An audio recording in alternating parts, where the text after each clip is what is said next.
کبھی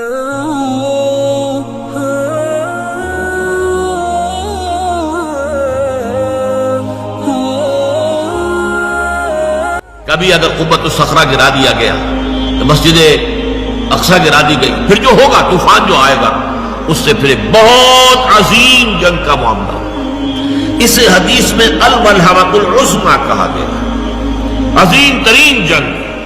یہ دونوں حدیثیں میرے پاس ہیں، ان کا ٹیکسٹ بھی ہے، ترجمہ بھی ہے، مسلم شریف کی روایات ہیں۔ لیکن ان جنگوں میں جتنا بڑا نقصان ہوگا جانی اس کا اندازہ کیجئے۔ فَيَقْتَتِلُونَ مَقْتَلَةً، پھر وہ ایسی جنگ کریں گے، ایسی جنگ لم یرى مثلها، جو چیز کہ کبھی دنیا میں نہیں دیکھی گئی۔ کیونکہ واسط علاقے میں بہت بڑی جنگ ہو رہی ہے تو اور بات ہے، جنگ عظیم اول، جنگ عظیم دوم پوری دنیا میں پھیلی ہوئی۔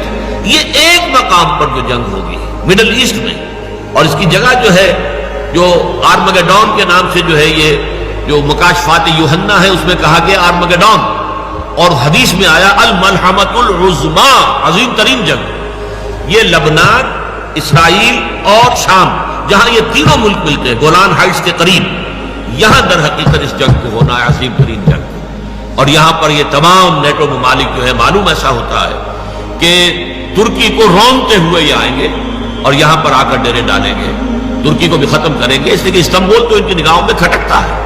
یہ تو پرانا عیسائی شہر ہے، صوفیہ جیسا بڑا گرجا یہاں تھا جو آج مسجد بنا ہوا ہے۔ ہر یورپی عیسائی کے دل کے اندر جو ہے وہ گویا کہ تیر اس کا لگا ہوا ہے، تیر ترازو ہے۔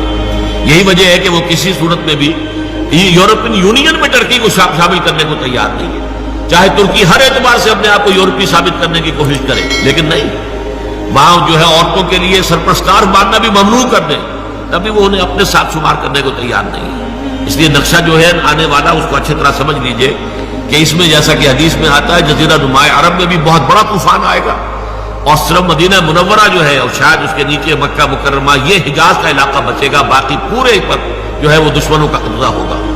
اور یہ تمام ممالک جو ہے ایران، یہ ترکی اور عراق کا معاملہ، یہ سب کا سب بھی ان کے قبضے میں آ چکا ہوگا، یہ بڑی جنگ ہوگی۔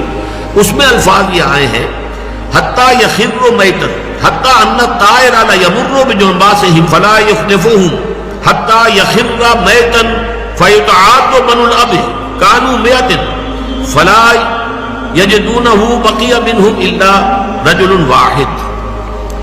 اتنی لاشیں ہوں گی کہ ایک پرندہ اڑے گا، اڑتا رہے گا، اڑتا رہے گا۔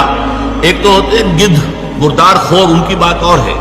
ایک پرندے، چڑیے، یہ بڑی نفاست پسند ہوتی ہیں، یہ گندگی کے اوپر نہیں بیٹھتی، اترنا نہیں چاہتی، لیکن یہ کہ لاشوں سے اور ان کی بدبو سے وہ پورا علاقہ اس بری طریقے سے متاثر ہوگا کہ پرندہ اڑتا جائے گا، اڑتا جائے گا، اڑتا جائے گا، اسے اترنے کی جگہ نہیں ملے گی، یہاں تک کہ تھک کر وہ مر کر مردہ ہو کر نیچے گر جائے گا تو ایک لاش کے اوپر ہی گرے گا۔